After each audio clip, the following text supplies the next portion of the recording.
Coba kalau dia nggak ada masalah sama si Doktip atau si Nikita Mirjani dan lain-lain, nggak bakal terkuak itu dia menjablok karya orang lain, nggak bakal terkuak karena dia udah punya branding.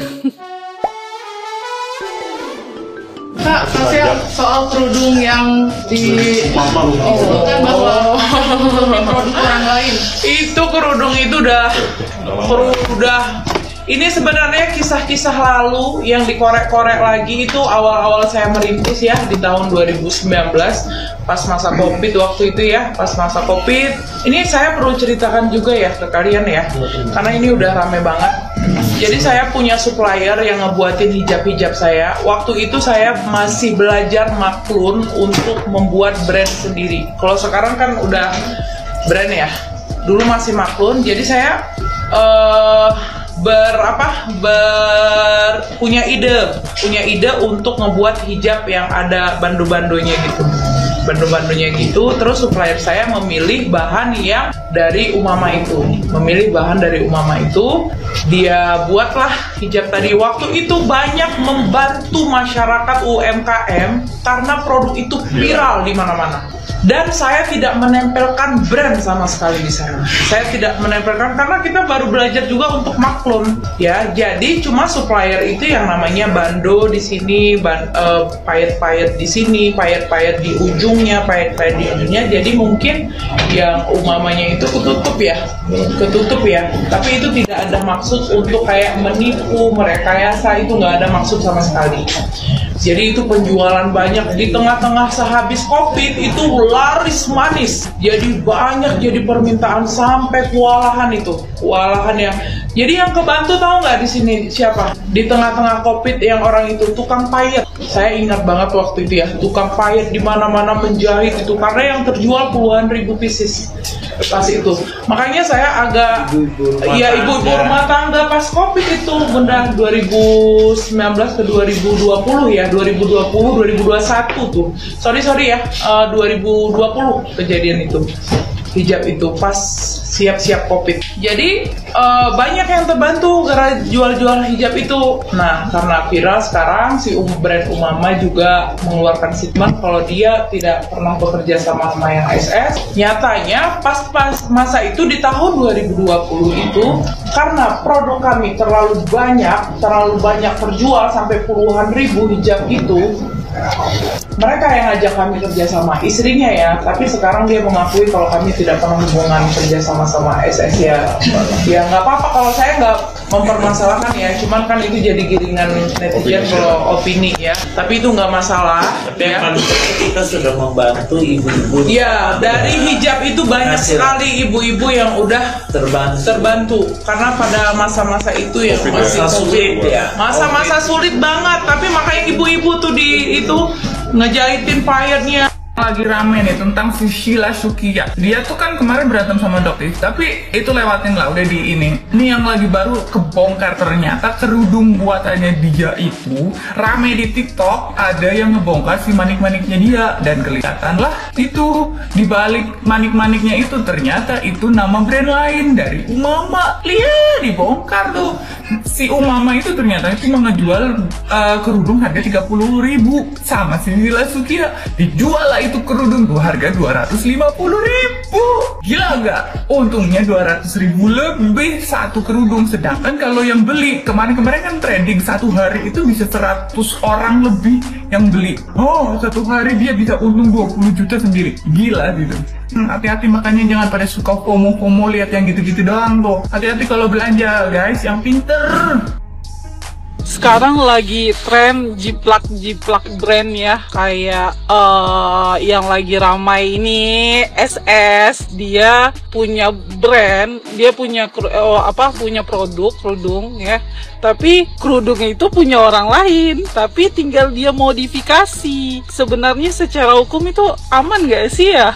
Kayaknya mengambil hak cipta orang lain itu bahaya loh, ada hakinya kan kalau nggak salah ya kalau ditimpa gitu brandnya. Tapi ya yang aku ambil dari sisi permasalahan tersebut, ialah pentingnya branding.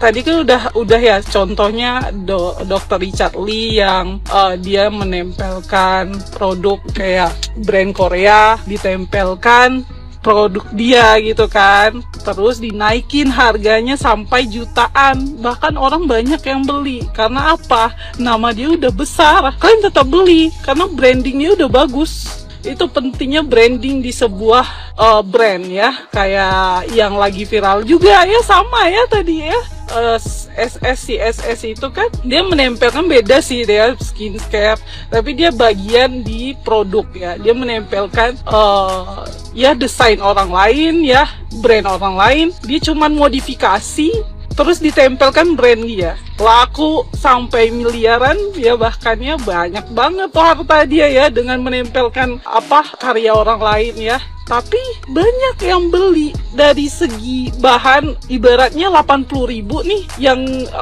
yang dia beli bahannya, terus dia modifikasi jadi 175 contohnya ya, banyak dong untung dia, tapi orang tetap suka. Kalau belum nggak ada kasus ini ya nggak bakal tahu orang ya, orang tetap nyaman sama produknya. Karena apa? Brandingnya. Karena dia udah punya nama, terus dia tinggal apapun yang dia jual bakal laku, walaupun itu bukan karya dia, bakal diakui. Kalau dia nggak ada masalah, coba kalau dia nggak ada masalah sama si Doktip atau si Nikita Mirjani dan lain-lain, nggak bakal terkuak itu dia menjaplok karya orang lain, nggak bakal terkuak karena dia udah punya branding. Makanya ya, bagi kalian yang mau terjun ya, wajib kita mempunyai branding dan punya nama besar. Susah ya kalau main di era modern kayak gini, era digitalisasi gini, kita nggak punya nama, kita main hantam-hantam, susah maju. Kecuali kuliner ya, orang dari mulut ke mulut bisa tahu rasanya, nggak perlu banyak keluar-keluar. Tapi kalau masalah kualitas fashion dan lain-lain, kalian harus effort sih dengan namanya branding.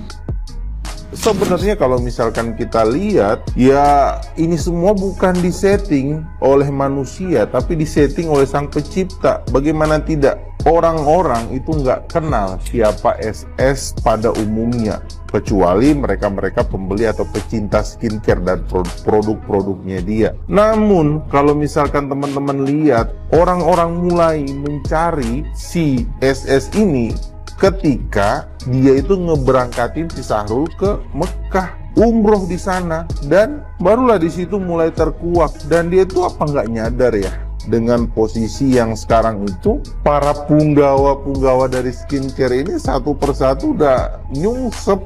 Udah mulai nyungsep. Dan harusnya dengan adanya pemberitaan teman sejawatnya dia udah mulai nyungsep, itu dia tuh harusnya berbenah, mulai mikirin kira-kira kita bikin strategi bisnis apa lagi ya, kita apa bisa lagi ngelanjutin bisnis kayak gini ya. Harusnya kayak gitu aja sih yang dilakukan, bukan malah sibuk memperlihatkan arogansinya, menantang sana menantang sini. Ini semua udah kebuka di publik, masyarakat tuh udah terlanjur tahu bagaimana bobroknya dunia skincarean, perskincarean di Indonesia.